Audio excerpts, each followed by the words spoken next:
O Senhor esteja convosco. Proclamação do Evangelho de Jesus Cristo segundo João. Naquele tempo, muitos dos discípulos de Jesus que o escutaram disseram: esta palavra é dura, quem consegue escutá-la? Sabendo que seus discípulos estavam murmurando por causa disso mesmo, Jesus perguntou: isto vos escandaliza?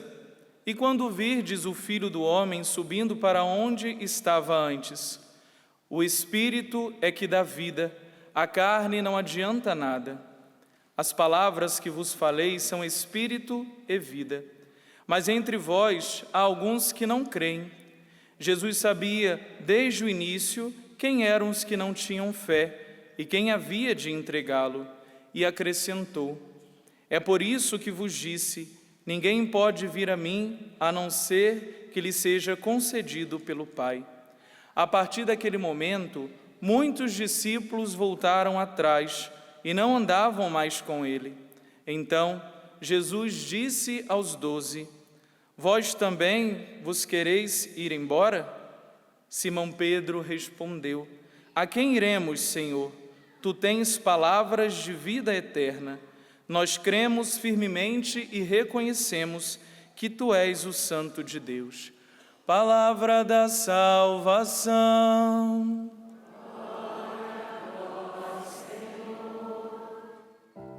Provai e vede quão suave é o Senhor. Provai e vede quão suave é o Senhor. Meus queridos irmãos e irmãs, você que está aqui, quem está em casa, acompanhando também o encerramento do acampamento A Libertação da Mente Ansiosa. Veja bem, nós estamos dentro da Santa Missa, então eu como sacerdote preciso em primeiro lugar falar daquilo que a liturgia nos propõe, falar daquilo que as leituras nos trazem, e depois eu quero fazer um link também com essa realidade da ansiedade, apresentando também algumas estratégias a partir da espiritualidade, da palavra de Deus, para a gente lidar melhor com isso. Mas veja bem, a segunda leitura é muito bonita. São Paulo estava falando do mistério do matrimônio. Eu não vou entrar nos pormenores, porque não é esse o foco que eu quero ressaltar. Mas São Paulo está dizendo, olha, esse mistério é grande. Ele está dizendo que a união de um homem e de uma mulher aqui na terra, um casamento humano, prefigura uma união muitíssimo melhor, muitíssimo melhor, que vai acontecer um dia. Que é, em primeiro lugar, a união de Cristo, o esposo, o noivo, com a esposa, que é a igreja, que somos nós quando estamos reunidos. Mas também a união do homem e da mulher, do casamento, ela prefigura a união da nossa alma, o matrimônio da nossa alma com Deus, que vai se intensificar quando nós partirmos dessa vida, assim o esperamos, mas que nós somos chamados a convidados, a já viver, a já construir, né, esse matrimônio espiritual, essa intimidade com Cristo.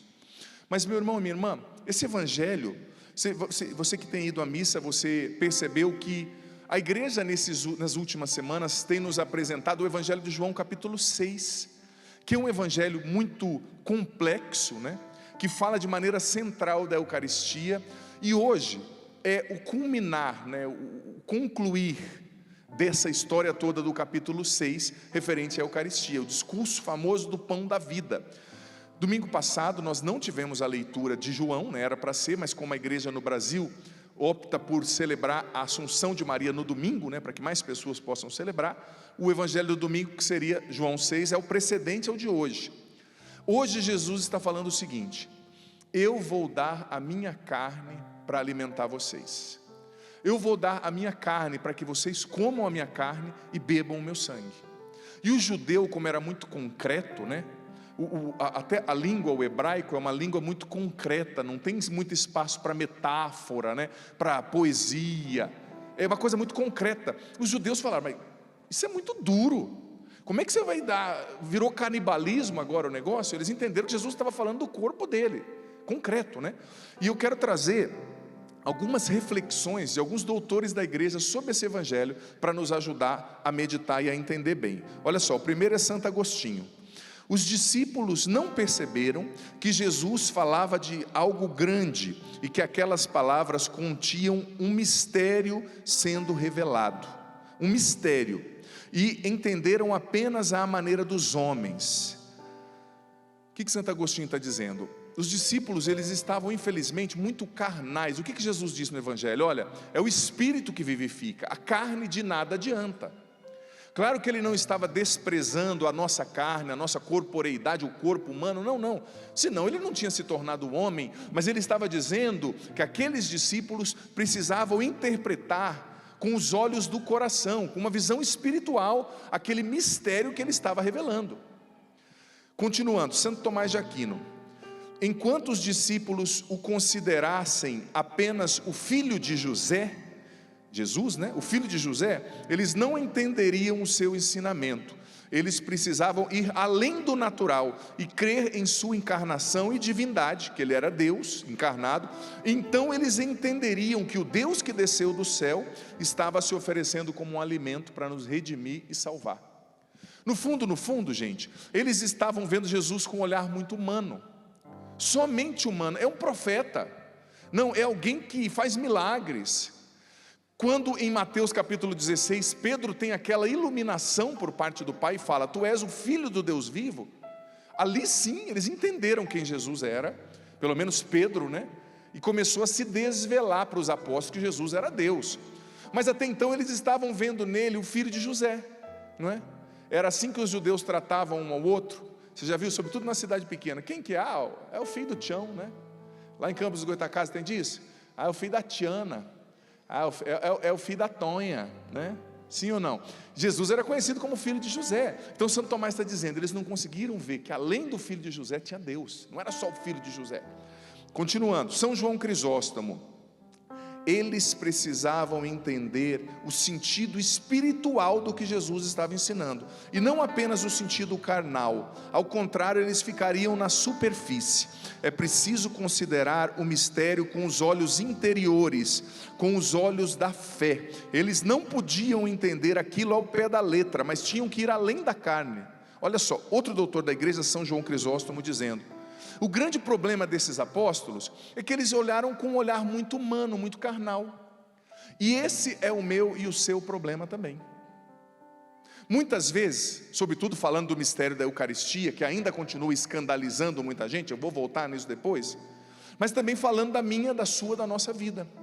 Muitas vezes a gente não consegue, filho, filha, olhar com um olhar espiritual, com um olho interior, com o olho da fé, o que está acontecendo na nossa vida e o que Deus está fazendo. Por quê? Porque esse mundo nos ensina que é proibido ser triste, estar triste, que é proibido ter uma crise, que é proibido ficar uma noite sem dormir, que eu tenho que estar sempre feliz, bonito, com muito botox na testa. Não é mais muito dinheiro no bolso, saúde para dar e vender, mudou a música, né? Muito botox na testa, saúde para dar e vender, não é? Eu tenho que estar esticado, eu tenho que estar muito bem, eu não posso ser triste. Então eu acabo fazendo uma leitura carnal. Não é que a gente tem que morar na tristeza, mas faz parte. Não é porque você está vivendo uma crise de ansiedade, por exemplo, que Deus te abandonou. Não é porque você está num momento difícil, que você não consegue sair, que você é um perdedor, não. Talvez é através desse momento que você vai chegar onde Deus quer que você chegue. Se você enfrentar isso com Deus. A cura está no processo vivenciado com Deus, numa entrega, numa vida de oração.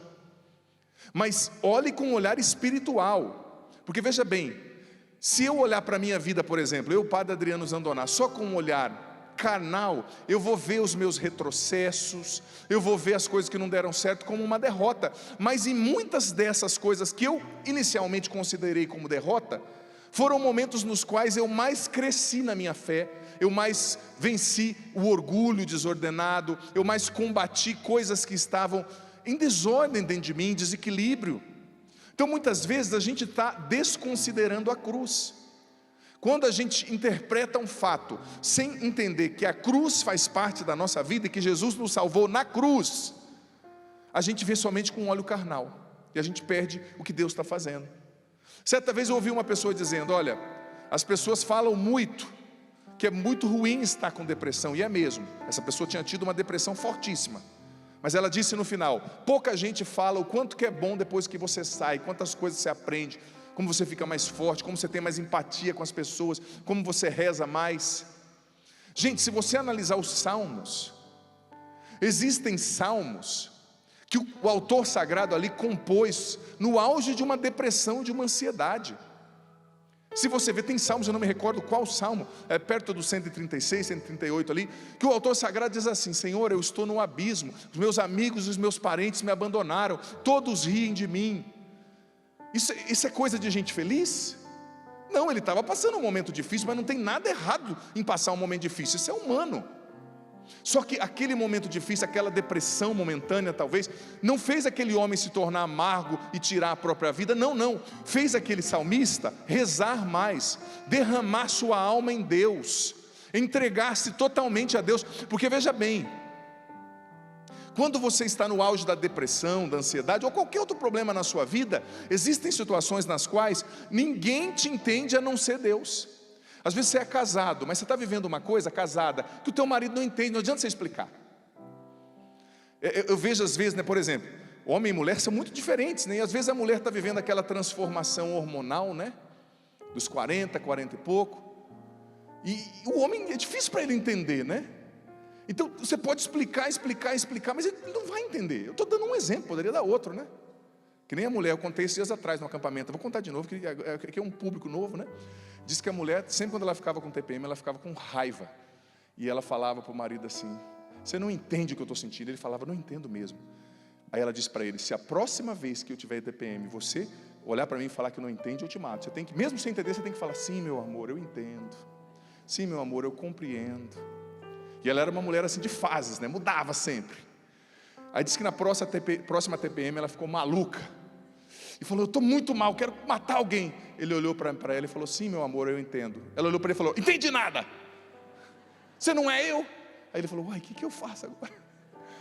Se está chovendo está ruim, se está seco está ruim, né? Se eu falo eu estou errado, se eu fico quieto eu estou errado. Dica de ouro para você, dica de hoje, né? Como eu faço lá no Instagram: saia de casa momentaneamente, vá visitar sua mãe, amanhã você volta com uma barra de chocolate, está tudo bem, né? Mas, brincadeiras à parte, tem coisas que a gente está vivendo que não adianta você explicar que o outro não entende. Seja você mulher, seja você homem, seja você avó, seja você mãe. Por exemplo, os dramas da velhice, né? Quem está na melhor idade. Esses dias eu falei melhor idade na TV, uma senhora quase me matou. Melhor idade só se for você. Tem dor na coluna, bico de papagaio, não durmo à noite, não estou enxergando nada. Eu falei: mas minha senhora, é assim que as pessoas, os reféns do politicamente correto falam na internet, né? Melhor idade. Ela falou: só se for para você. Quase me deu uma pedrada. Eu falei: tá bom, não falo mais, mas falei hoje, né? Desculpa, escapou, né? O que você quer que eu fale? Pior idade? É a melhor, você está cheio de sabedoria, espero, né? Que a Bíblia diz que é uma maldição a pessoa adquirir idade, não adquirir fé, não crescer na fé e não crescer na sabedoria. Provérbios, livro de Provérbios diz que é uma maldição. Mas enfim, voltando ao assunto, é uma oportunidade a depressão, a ansiedade, a crise, para a gente rezar e derramar nossa alma em Deus, porque só Ele nos entende. E que bom quando só Ele nos entende, porque daí a gente não vai ficar buscando atalhos, subterfúgios, outros caminhos. Não, é Deus. Eu vou me derramar nele. E muitas vezes você está triste, você está infeliz porque você está querendo que as pessoas entendam o que elas não são capazes de entender. Você tem que correr para Deus. Você tem que construir uma intimidade sólida com Ele. A sua ansiedade, a sua depressão, a sua cruz tem que te tornar uma pessoa íntima de Deus, uma pessoa que reza mais. Agora tem gente, me perdoe, que quando está passando por uma depressão, por um momento difícil, em vez de ficar mais íntimo de Deus, fica mais íntimo da cachaça, ó, chapando o coco, bebe igual um funil. Não é para você beber cachaceiro, sem vergonha. Não estou falando, se a carapuça servir também, já para beber está pronto, né? Para rezar está tonto, né? Tem que rezar, tem que ter intimidade com Deus, crescer na intimidade com Deus. Essas missas depois do almoço a gente tem que contar piada, com frio senão o povo dorme. E os seminaristas vão aprendendo, esse horário é cruel. A missa da segunda-feira que eu celebro aqui é segunda, 3:30 da tarde também. Nossa, Eu vejo que às vezes vem umas senhorinhas, até tentam assim, sabe? Elas estão assim, ó. Mas de repente o olho, fecha o olho, né? Eu falei, coloca um palito de fósforo aqui. Lembra dos desenhos antigamente? Tinha um palito de fósforo na retina, na pálpebra aqui, né? Para segurar o olho aberto. Mas enfim, você tem que olhar o que você está vivendo com um olhar espiritual. E além das palavras, entender o que Deus está fazendo na sua vida através desse fato. Ao invés de você reclamar, está dando tudo errado, você fala assim, Senhor, o que o Senhor está me ensinando aqui que eu não aprendi ainda? Porque veja bem, enquanto você não aprende o que Deus quer te ensinar naquela fase, Ele não te leva para outra. Eu estou sofrendo, eu estou em depressão. Talvez você não saiu ainda porque você não está olhando do ponto de vista espiritual, só humano, se empanturrando de remédio. Com todo respeito, existem casos nos quais os remédios são mesmo necessários, o seu psiquiatra vai dizer. Mas você tem que ver do ponto de vista místico, espiritual. A sua alma foi feita para ser esposa de Jesus. O seu problema é com Ele. Antes de ser com o médico, com o seu marido, sua alma foi feita para ser desposada por esse divino esposo, como São Paulo estava explicando na segunda leitura. Sabe, às vezes a gente vai olhando só com o olhar humano. Se você não aprender, eu tenho comigo isso. Eu tenho vivido isso na minha vida. Por exemplo, na escola, para você passar de série, você tem que passar na prova. Pelo menos na minha época tinha. Hoje em dia está tudo tão facilitado, né? Se você não passasse no mínimo na prova, se não tirasse 7 na minha época, você não passava de série. Então, videogame, se você não zerar, né, a molecada que gosta aí do videogame, se você, não matar lá o chefão que seja da série, você não passa de série, não é? Tirando a carteira de motorista, se você não passar no teste teórico, você não passa de série, né, para ter a sua carteira de motorista. Para alguns a carteira de motorista é uma bênção, para outros é uma arma, né? A pessoa dirige tão mal que é perigoso matar até os postes, atropelado, né? Mas enfim, tudo você passa por um processo, né? Processo, você tem que aprender a dinâmica daquele processo. Enquanto você não aprende o que você precisa aprender, Deus não vai te tirar desse nível. Deus não vai te levar para um novo nível. Você está aprendendo, você está olhando para a sua vida com o olhar de Deus, com um olhar espiritual, com um olhar místico. O que Deus está fazendo através desse divórcio que aconteceu, dessa perda que você teve, desse desemprego? Talvez Deus está tirando muita coisa na qual você e eu nos apoiávamos, para fazer com que nós entendamos que só Ele pode ser o nosso alicerce, que só Ele pode ser o nosso chão. Às vezes a gente vai colocando a nossa confiança no tanto que a gente ganha, no nosso conhecimento. Santo Afonso dizia que confiar em si mesmo é uma loucura. Confiar na sua beleza, confiar nos seus dinheiros, você pode perder tudo isso. E mesmo se você não perder, não, padre, eu sou muito rico, mas você pode morrer, meu amigo. Você vai levar o dinheiro com você para o caixão? Não é? Então é preciso olhar com um olhar místico, um olhar espiritual. Eu estou sofrendo, mas o que Deus está fazendo? O que Deus está tirando que precisa sair da minha vida? Gente, às vezes no momento de depressão, de ansiedade, é onde Deus mais trabalha a nossa alma, nos liberta dos apegos, dos orgulhos, do orgulho, né, e nos torna mais próximos a Ele. Mas continuando, você sabe que Jesus foi falando isso, os apóstolos não entenderam, e os apóstolos disseram: Senhor, essa palavra é muito dura. E Jesus olhou para ele e falou para eles e disse: isso vos escandaliza? Isso vos escandaliza? A palavra escândalo, do grego, escandalos, queria dizer pedra de tropeço, né? Isso é uma pedra de tropeço para vocês? Ou seja, o mistério da Eucaristia sendo revelado, o mistério da divindade de Jesus sendo revelado, escandalizou aqueles discípulos. Essa palavra é muito dura. Olha, eu vou dizer para você, você que vem para a igreja querendo sempre um evangelho adocicado, querendo que os padres falem que todo mundo está certo, que o importante é o amor. Se você está procurando isso, não venha na igreja católica, não venha na Canção Nova, que você está no lugar errado. Aqui o evangelho é o evangelho da cruz, é o evangelho de Cristo, não tem outro. E o evangelho é duro, a palavra de Cristo é dura.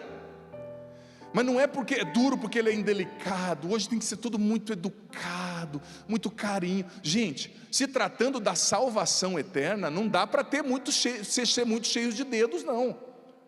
Se eu sei que se você não mudar, você vai para o inferno, eu não posso falar para você: por favor, se você quiser, reza, sabe, para você não queimar no quinto dos infernos.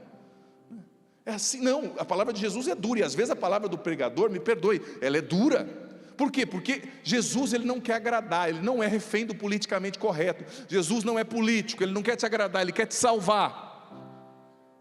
Há uma diferença entre agradar e salvar. Muitas vezes quem quer te agradar não está preocupado com você, nem está querendo te ajudar. A pessoa está mais preocupada com a autoimagem dela, com a baixa autoestima dela, porque eu quero te agradar para você sempre me tratar bem, para você não falar mal de mim, para você nunca deixar de me mandar mensagem. Então é egoísmo, é uma ferida emocional de inferioridade.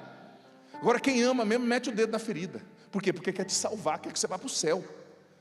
Jesus falou mesmo: olha, se vocês quiserem ir embora, vá. Essa palavra vos escandaliza, vão embora.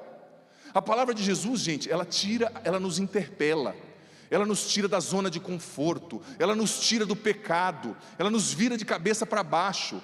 A palavra de Jesus nos desconstrói, nos derruba para reconstruir de novo do jeito certo. A verdade que Jesus revela, ela nos fere para nos curar. E Jesus está falando da Eucaristia. Em nenhuma parte da Bíblia ele explicou tão claramente como aqui que era a Eucaristia. Ele disse: olha, se vocês quiserem ir embora, vão embora. E sabe o que é duro? Muitos foram embora, por quê? Porque não entenderam e porque acharam demais. Mas veja bem, a equação é simples. Se você sabe que Deus é perfeito, sim ou não? Se você sabe que Deus sabe mais do que você, sim ou não? Se você sabe que Deus te ama e quer o seu bem, sim ou não? Então a coisa mais lógica é você dizer: Senhor, eu não entendo, mas eu me submeto. É como São Paulo diz na segunda carta de Coríntios, capítulo 10, versículo 5. Nós submetemos todo o raciocínio altivo e o tornamos cativo ao senhorio de Jesus. Eu não entendo, eu não concordo. Olha, quando a minha mente diz para mim: eu não entendo, eu não concordo, alguma coisa que Deus está revelando, a palavra, os escritos dos santos, quando a minha mente diz: eu não entendo, eu não concordo, sabe o que eu falo para a minha mente? Eu digo para ela: o problema é seu, eu vou obedecer a Deus. Se eu não estiver entendendo, eu sei que Ele me ama. Por exemplo, a tua mãe vai te pedir para você tomar veneno? Geralmente a mãe, gente, é a pessoa que mais se preocupa com a gente, cuida da gente. Se eu sei que a minha mãe me ama, as coisas erradas que eu fiz na minha adolescência, na minha juventude, foi por não escutar minha mãe e meu pai. Se eu sei que uma pessoa me ama, eu tenho que ter a humildade de ouvir. Então, São João Crisóstomo comenta isso, olha só. Doutor da igreja: se Deus é maior e sabe mais, eu preciso me dobrar e me submeter ao que Ele revela. Não, desculpa, agora que a frase de São João, aquela lá era minha, perdão, que eu tinha escrito. Inclinemo-nos diante de Deus, mesmo quando o que Ele diz parece contrário à nossa razão. Olha só, mesmo quando não cabe na minha cabeça, na caixinha do meu raciocínio. Temos que ir além do que toca os sentidos, porque a palavra de Deus não mente nem nos engana. Vamos aplaudir isso aqui, gente? Vamos aplaudir com força, com fé? Olha só, inclinemo-nos diante de Deus, São João Crisóstomo, mesmo quando o que Ele diz parece contrário à nossa razão. A gente tem que ir além do que toca os nossos sentidos, sobretudo falando da Eucaristia. Quando você vê aqui sobre o altar aquele pão e aquele vinho, depois da transubstanciação, quando o padre invoca o Espírito Santo, traça o sinal da cruz, diz as palavras da instituição, Jesus no padre, não é mais pão, não é mais vinho, é Cristo vivo. Nós precisamos amar a Eucaristia, nós precisamos adorar a Eucaristia. Quando você entrar numa igreja que tem o sacrário, sempre fazer a genuflexão, um dos joelhos no chão, sinal de veneração, de respeito. Claro, se você não pode, você faz uma inclinação, uma vênia, mas amar a Eucaristia é o corpo dele que Ele deixou para nos alimentar, é o sangue dele que Ele deixou para nos alimentar, e ainda continua escandalizando. Por quê? Porque tem gente que quer que Deus se adeque a Ele. No fundo, aqueles discípulos disseram: Senhor, a gente não aceita porque não é de um jeito legal o que o Senhor está falando, sabe?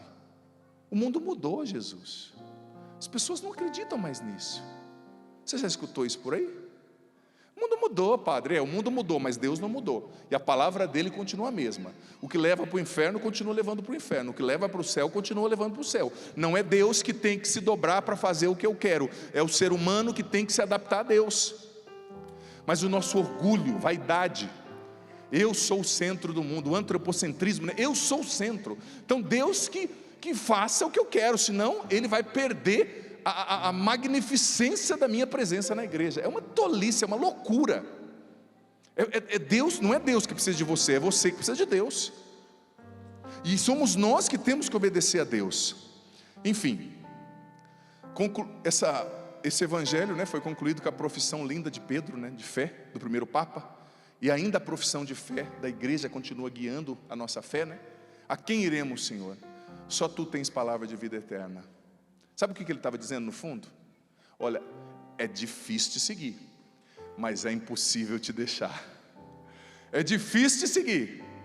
Você pode dizer para a esposa, está difícil, mulher, você está pegando o meu pé, mas eu não vou te deixar, meu amor, né?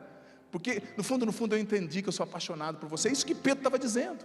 Claro, Pedro entendeu que não era só uma paixão humana, entendeu que Deus estava diante dele, né? E se dobrou.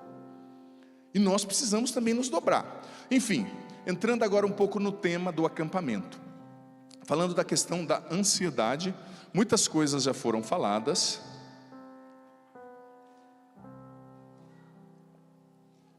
Primeiro conselho é beba água, faz bem, né?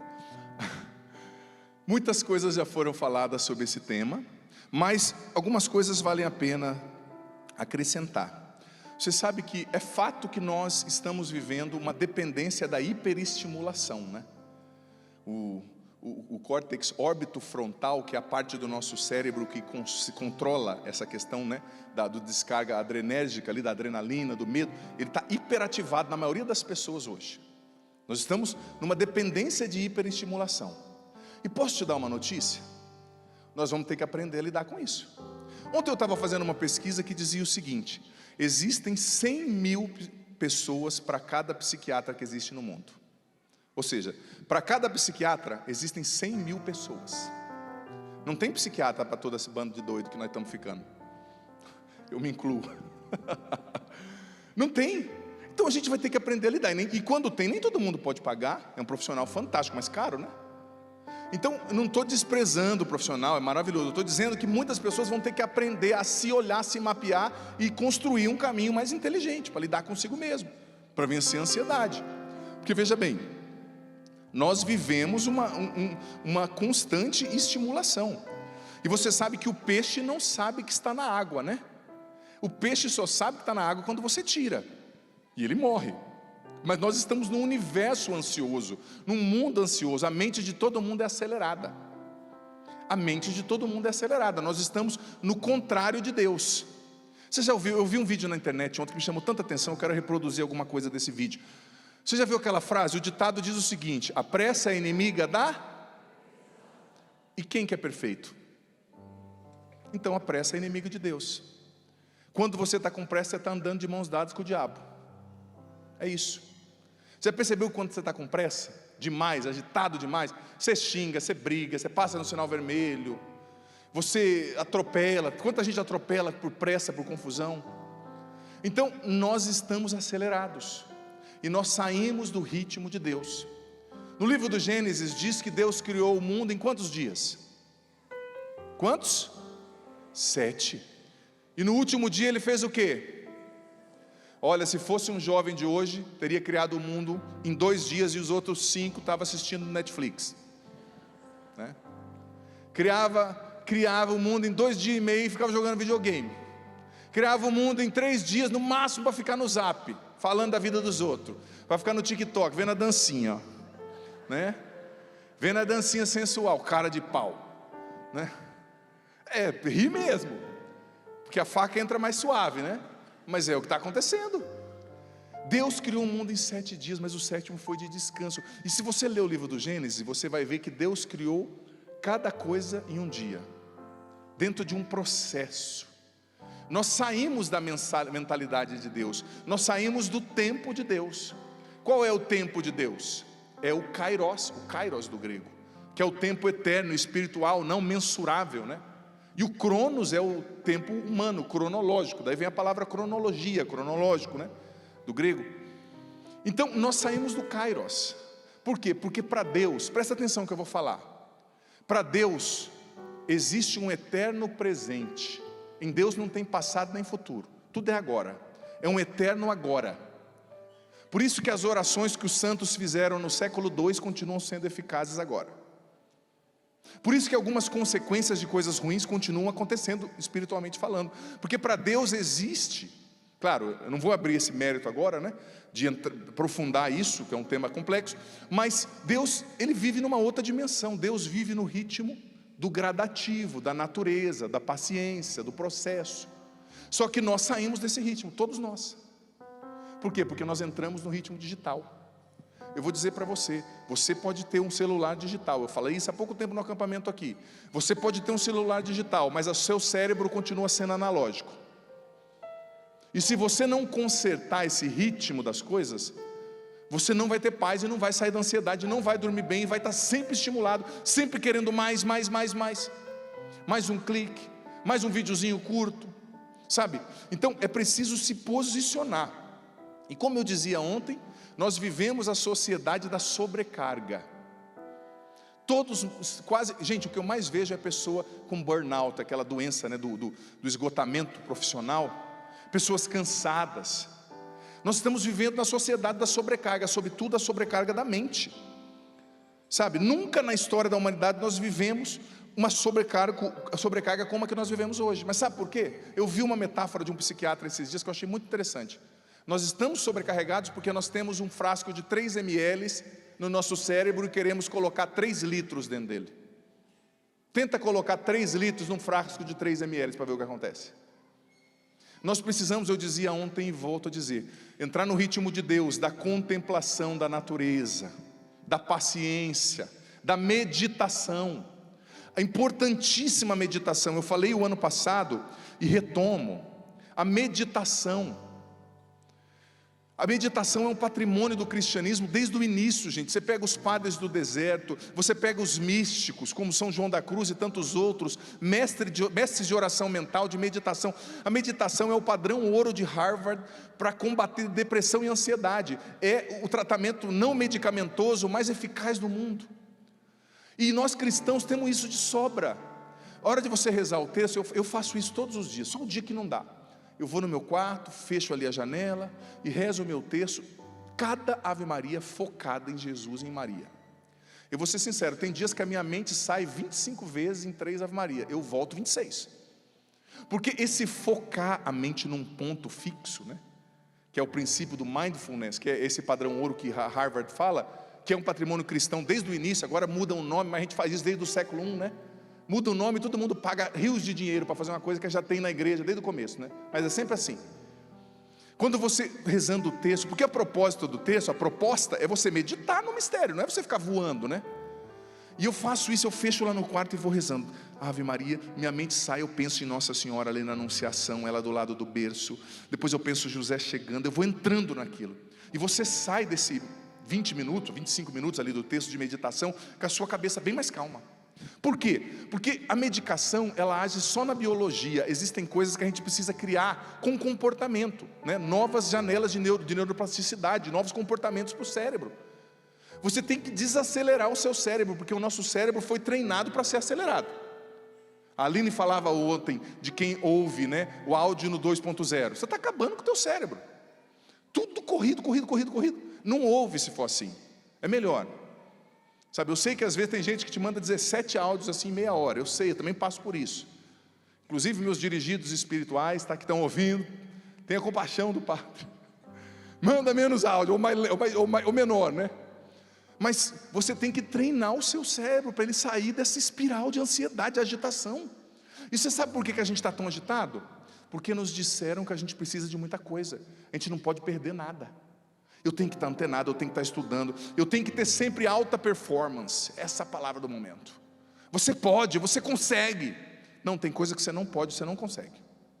E eu vou ser sincero, tem muita gente que não entende o conceito da palavra progresso. A palavra progresso no cristianismo nem sempre significa ir para frente. Muitas vezes a palavra progresso vai significar ir para trás. O maior progresso que Cristo fez na cruz, ali que Ele nos salvou. Ele deu passos para trás, mas depois Ele deu milhares de passos para frente. É aquele ditado, às vezes você tem que dar 3 passos para trás para dar 10 para frente. Então às vezes você precisa fazer menos coisa. Você tem que desacelerar, você não precisa de tudo que você acha que você precisa. Você não precisa estar sempre com todas as coisas que você precisa. Seu filho não precisa fazer judô, taekwondo, inglês, culinária, teclado, piano, música clássica, mandarim. As crianças muitas vezes estão estressadas. Porque a menina com 7 anos, ele faz mais coisa que eu. Sabe, a gente tem que deixar o nosso cérebro ser cérebro, pensar. Menos estímulo, menos tela, mais contemplação. Gente, Deus criou limites e a gente precisa respeitar os limites. Todas as vezes que a gente desrespeita os nossos limites, nós vamos pagar caro, sabe? A pressa é inimiga da perfeição, é inimiga de Deus. Saia daqui determinado a fazer talvez menos coisas, a dar 2 passos para trás, porque progresso às vezes é ir para trás, para depois você dar mais passos para frente. Amém? Vamos ficar em pé? Levanta os seus braços comigo agora e repita com o Padre: vem Espírito Santo, Vem Espírito Santo, dá-me a graça de compreender dá-me a graça de compreender tudo que eu ouvi aqui. tudo que eu ouvi aqui. Derrama sobre mim a tua graça, Derrama sobre mim a tua graça. batiza-me Espírito Santo, Batiza-me, Espírito Santo. dai-me coragem para mudar Dai-me coragem para mudar aquilo que só eu posso mudar. aquilo que só eu posso mudar. Vem Espírito Santo agir na minha mente, Vem Espírito Santo agir na minha mente. desacelerar o meu cérebro, Desacelerar o meu cérebro. acalmar o meu coração. Acalmar o meu coração. Eu não quero ser refém da ansiedade, Eu não quero ser refém da ansiedade, do medo, do medo, da tristeza. da tristeza. Liberta-me Espírito Santo, Liberta-me, Espírito Santo. cura-me profundamente, Cura-me profundamente. dai-me a tua iluminação, Dai-me a tua iluminação. dai-me um olhar de fé, Dai-me um olhar de fé. um olhar transfigurado, Um olhar transfigurado. para entender tudo o que acontece. Para entender tudo o que acontece. Dai-me a tua sabedoria, Dai-me a tua sabedoria. que eu veja Espírito Eu Santo, vejo, Espírito Santo. que eu perceba o progresso que eu preciso fazer. Muitas vezes indo para trás, deixando compromissos, Deixando o compromisso. deixando de assistir tanta coisa, deixando tanta conexão. Vem sobre mim, Espírito Santo. Amém.